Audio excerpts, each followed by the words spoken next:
Every part I clip is not clipped out of context. It is just to shorten it. I always review and compile with honesty, and that goes double for the shows and movies I hate. But he was quite adamant he'd be returned to serve out his sentence and repay his debt to society. Thank you.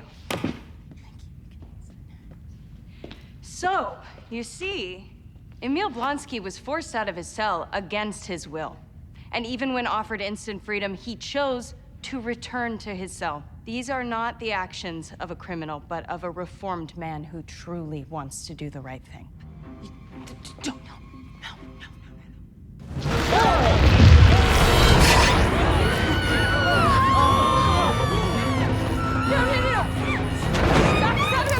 Everybody just relax, please. Stop. Get. Stop. Oh my God. No. The devil's greatest trick is to convince the world that he does not exist. Force is not necessary. As you can see, I'm in full control.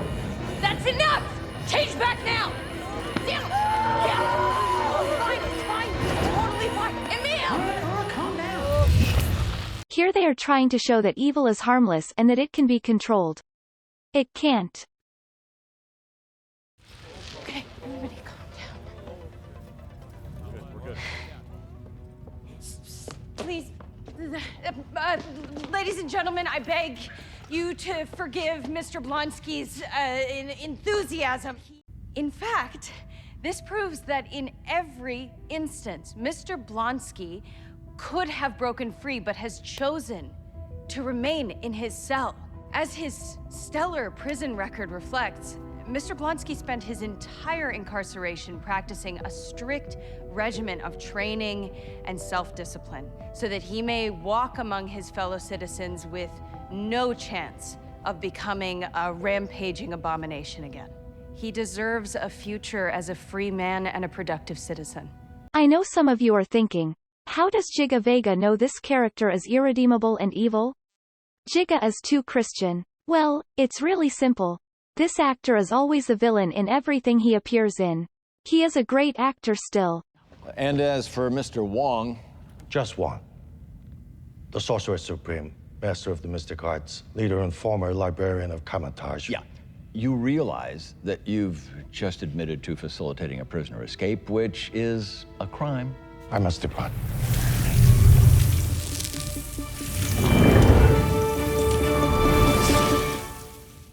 I cannot wait for this to be over so I can go back to being a normal, anonymous lawyer who also happens to be a Hulk. What are you talking about?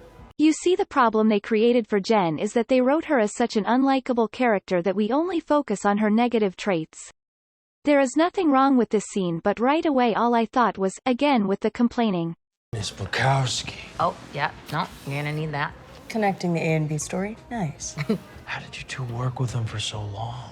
Oh, I killed him in my head several times, many different ways. And yet he was convinced that she had a crush on him. The man is almost terminally deluded. I'd call him gross. Yeah. Hey, would you be willing to say that under oath? Personal reflection, I don't think about it. Is it normal to fantasize about killing somebody? Let me know in the comments. How would you characterize Mr. Bukowski in relation to his romantic life? Self-absorbed, chauvinistic, conceited. He once described himself as a New York 10 and an LA 11. It's been stated many times in this courtroom that a man of reasonable intelligence would never think that he was dating the real Megan Thee Stallion. In your opinion, Miss Walters, do you think that Dennis Bukowski would believe that he could actually pull Megan Thee Stallion? Yes. Oh good lord. You know she is going to say something incredibly insulting, which is fine. But again, look at her face. It is malice. They cannot make her likable. They just can't. Dennis Bukowski is an almost pathologically entitled man. He would absolutely believe that he's dating the real Megan Thee Stallion because he is truly that delusional. No further questions, Your Honor. She's a big fat bitch, she's the biggest bitch in the whole wide world. She's a stupid bitch, and everyone's a bitch, she's a bitch to all the boys and girls. In the case of Bukowski versus Runa, I award full damages to Dennis Bukowski.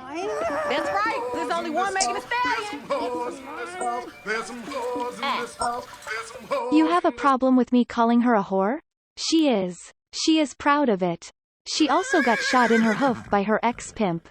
She is a certified freak, a prostitute.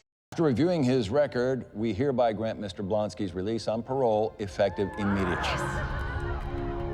As a condition of his parole, Mr. Blonsky is prohibited from turning into abomination indefinitely and is ordered to wear an inhibitor in perpetuity. Any violation of this condition will result in his immediate return to prison.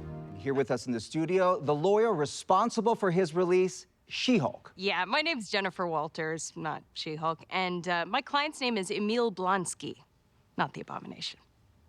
Got it.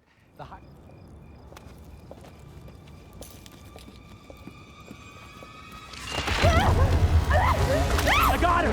Come on, I got her! Oh, wait. Hold on, these guys are teenagers.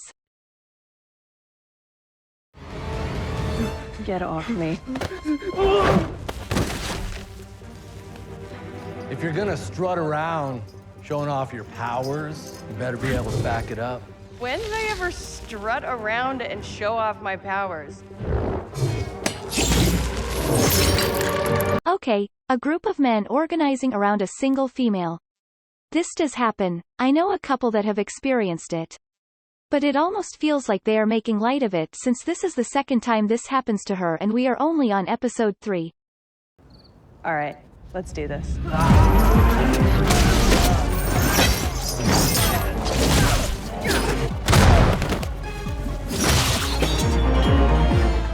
Sorry.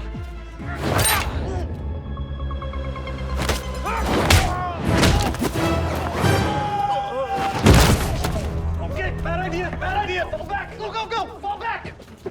Credit where it's due. This was a good scene. Men have power fantasies, women can as well.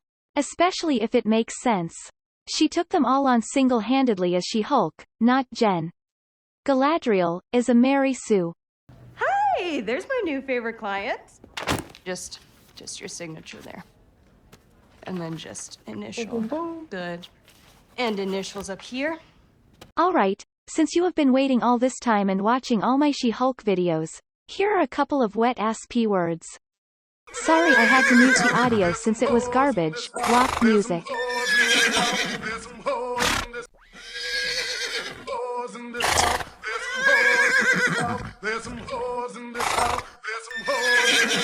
Thanks for watching. Please don't be this guy and leave without liking and subscribing. Shoutouts for liking my last video tweet to Ivan Automata, Shadow Leader, and Lucamus Prime. Thank you guys.